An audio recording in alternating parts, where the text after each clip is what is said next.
अस्सलामुअलैकुम। आप लोगों के सामने मैं 10th क्लास जो निसाब में शामिल है हाल ही की गज़ल उसकी तशरीह आप लोगों के सामने करना चाहता हूँ। वो गज़ल ये है जुस्तजू की खूब से है खूब तर कहाँ, अब ठहरती है देखिए जाकर नज़र कहाँ। एक उम्र चाहिए कि गवारा हो नेशे इश्क, रखी है आज लज्जते जख्म जिगर कहाँ। हम जिस पे मर रहे हैं वो बात ही है कुछ और, हम जिस पे मर रहे हैं वो है बात ही कुछ और। आलम में तुझसा लाख सही तू मगर कहाँ, होती नहीं कबूल दुआ तरके इश्क की, दिल चाहता न हो तो दुआ में असर कहाँ। हाली निशाते नगमों में ढूंढते हो अब, आए हो वक्त सुबह रहे रात भर कहाँ। ये हाली की गज़ल आपके सामने है। और हाली एक ऐसे शायर हैं जिनके बारे में ये कहा जाता है कि ये उर्दू शायरी के डॉक्टर हैं। इन्होंने उर्दू अदब में इस्लाह करने की कोशिश ही नहीं की बल्कि उस पर अमल भी किया। तो उसकी मिसाल आपको यहाँ पे देखने को मिलेगी। पहला ही शेर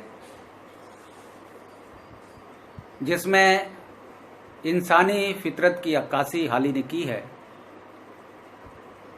क्या है आप जरा इस पे तवज्जो दीजिएगा। है जुस्तजू की खूब से है खूब तर कहाँ, अब ठहरती है देखिए जाकर नज़र कहाँ। इंसानी फितरत है कि वो कोई चीज़ हासिल कर लेता है तो वो वही सेटिस्फाई नहीं होता है, वो और की तलाश में आगे बढ़ता है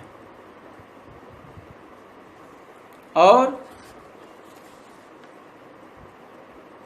उसके लिए जद्दोजहद करता है। इंसान उसके लिए कोशिश करता है और खूब से खूबतर तलाश, ये एक मुहावरा है, खूब से खूबतर की तलाश करना, यानी अच्छे से अच्छा चाहता है। मेरी मुराद ये है अच्छा से अच्छा कि अगर किसी के पास साइकिल है तो मोटरसाइकिल चाहता है, मोटरसाइकिल है तो वो कार चाहता है, कार है तो कुछ और चाहता है। और अपनी जिंदगी के हर एक शोबे में वो ऐसा चाहता है और इसी जद्दोजहद में, इसी कोशिश में अपनी पूरी उम्र काट देता है। दूसरा मिसरा जो कहा है, अब ठहरती है देखिए जाकर नजर कहाँ, तो वो उसकी अलामत है कि वो उसकी फुल स्टॉप उसकी जिंदगी में कहाँ लगता है। गोया पैदा होने के बाद जब शऊर पैदा होता उसके अंदर और मौत तक वो इसी जद्दोजहद में लगा रहता, कभी खुद के लिए और कभी अपने अजीज व अकारिब के लिए। ये इस शेर का मतलब है। अगला है, एक उम्र चाहिए कि गवारा हो नेशे इश्क, रखी है आज लज्जते जख्मे जिगर कहाँ। इश्क की जो खटक है उसका लज्जत जो है उसको उठाने के लिए एक पूरी उम्र चाहिए, वरना दुनिया में बहुत सारे ऐसे मामलात हैं, ऐसे काम हैं जिसमें इंसान मजा लेता, खूब लेता है, लेकिन जब कभी उसे इश्क हो जाता है तो उसे ऐसा महसूस होता है कि उसकी जिंदगी बड़ी छोटी है, उसके लिए 2-4 और जिंदगियां हो तब भी वो कम है, नॉन सेटिस्फैक्ट्री रहता है उसमें। किसी फिलोसफर ने कहा है कि इश्क की जिंदगी के चंद लम्हे उसको एक जीने का ऐसा एंगल पूरी उम्र देते हैं कि उसको मुख्तलिफ एंगल से वो देखता है और पूरी एक माहौल बना देता है, बरसों उसमें गुजार देता है उसी यादों के सहारे। वो यादें होती हैं किसी की याद की, किसी की इश्क की, उससे वो बाहर जाना नहीं चाहता। तो इश्क का मामला कुछ ऐसा ही है। और अगला शेर देख लीजिए। ज़्यादा डिटेल में नहीं जाऊंगा क्योंकि 10th स्टैंडर्ड का है। हम जिस पे मर रहे हैं वो है बात ही कुछ और, आलम में तुझसा लाख सही तू मगर कहाँ। ये बड़ी अजीब बात है। इसमें भी इंसानी फितरत है पोशीदा कि इंसान जिस पे दिल आ जाए उसको फिर वही सब, उसी में सारी हुस्न के जितने भी सिफात होते हैं सब उसी के अंदर नजर आते हैं। एक मैं बात बता दूं, लैला मजनू का किस्सा आप लोगों ने सुना होगा। लैला, आप लोग सोचते हैं कि बहुत गोरी होगी, बहुत ये होगी, नहीं, लैला काली थी और मजनू बड़ा स्मार्ट, गोरा, लंबा चौड़ा। लेकिन जब उसे इश्क हो गया मजनू को लैला से, तो दुनिया की जितनी भी खूबसूरतियां थी उसकी नजरों के आगे हेच नजर आती है। यानी अगर काली हफ्सी है, उसका बच्चा है मां को, तो सबसे ज्यादा अगर दुनिया में पैदा है तो वो उसके बच्चे उसको प्यारे हैं। वो उस अंग्रेज के या गोरे लड़के लड़की माँ बाप के बच्चे से ज्यादा अजीज रखता है अपने बच्चों को। और उसमें सारी खूबियां, सारी सुंदरता, सारी खूबसूरती उसे नजर आती है। इस फितरत को समझना हर एक के बस में नहीं है। ये हकीकत निगारी है जो हाल ही के यहाँ देखने को मिलती है। यानी अगर इंसान किसी से इश्क करता है तो उस जैसा या उससे बेहतर कोई हो तो सकता है, लेकिन जिससे वो इश्क होता है वो नहीं होता। वो चीज जो है बाकी से अलग कर देती है। और इसमें देखिए एक और इंसानी फितरत की अक्कासी की गई है। आप पकड़िए, इसमें क्या है। होती नहीं कबूल दुआ तर्क इश्क की, दिल चाहता न हो तो दुआ में असर का।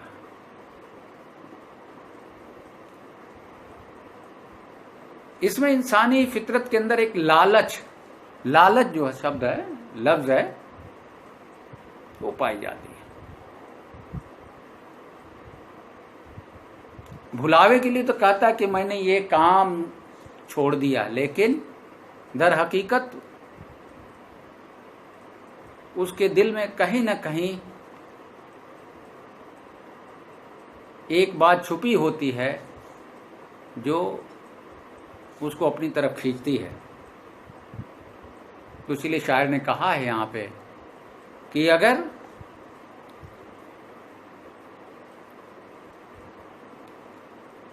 दिल ना चाहता हो तो आप लाख दुआ मांगते रहें, वो कबूल नहीं होती। और जो दिल से आवाज निकलती है, दिल से तलब होती है, उसको पूरा होने में भी कोई नहीं रोक सकता। वो दुआ ठुकराई भी नहीं जा सकती। और ये सच्चाई है। और आम सच्चाई जो आम इंसानी माहौल में बोली जाती है, उसको किस तरह से हाली ने जो है शेर के अंदर पेश किया है, आप देखते हैं। हाली निशाते नगमों में ढूंढते हो अब, आए हो वक्त सुबह रहे रात भर कहाँ। हर चीज जिंदगी में कामयाब होने के लिए एक मुकर्रर वक्त होता है। आप तालिब इल्म हैं, अगर आप देखते हैं कि कोई फर्द बड़ा ऐशो आराम से जिंदगी काट रहा है, तो आप भी ये तलब रखते हैं कि मैं भी ऐसा हो जाऊं। लेकिन आप ये भूल जाते हैं कि उस मुकाम पे पहुंचने के लिए उसने कौन कौन से काम किए, कौन कौन से अमल किए। तो कहने का तात्पर्य यह है, कहने का मतलब यह है कि आप कोई भी काम करिए,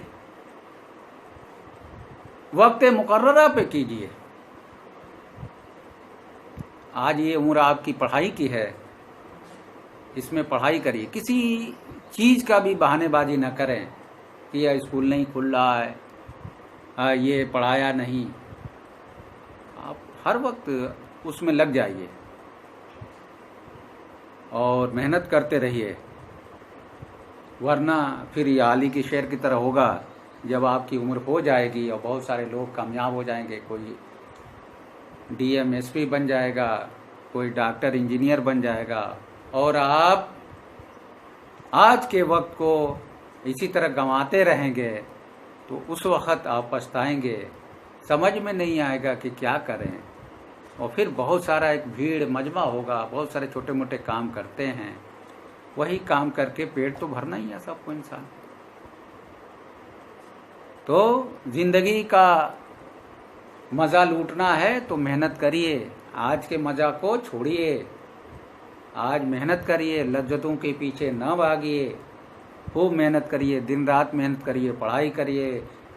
वक्त का एक एक लम्हा उसका भरपूर इस्तेमाल कीजिए, तभी आने वाले वक्त में आपकी जिंदगी आराम और आराइश से गुजरेगी। और सही अमल करिए, क्योंकि अल्लामा इकबाल ने कहा है कि अमल से जिंदगी बनती है जन्नत भी जहन्नुम भी, ये खाकी अपनी फितरत में न नूरी है न नारी है। यानी आप अपनी जिंदगी को अपने अमल के जरिए जन्नत बना सकते हैं, जहन्नुम बना सकते हैं। ये इसके आप मुख्तार हैं, आप जिम्मेदार हैं। तो उम्मीद है कि हमारी ये बातें आपको समझ में आ गई होगी। किताब निकाल लीजिए और एक एक शेर का मतलब जो मैंने बताया उसको नोट कर लीजिए, और कहीं कोई परेशानी हो तो फिर राब्ता आप कायम कर सकते हैं। खुदा हाफिज़। अल्लाह।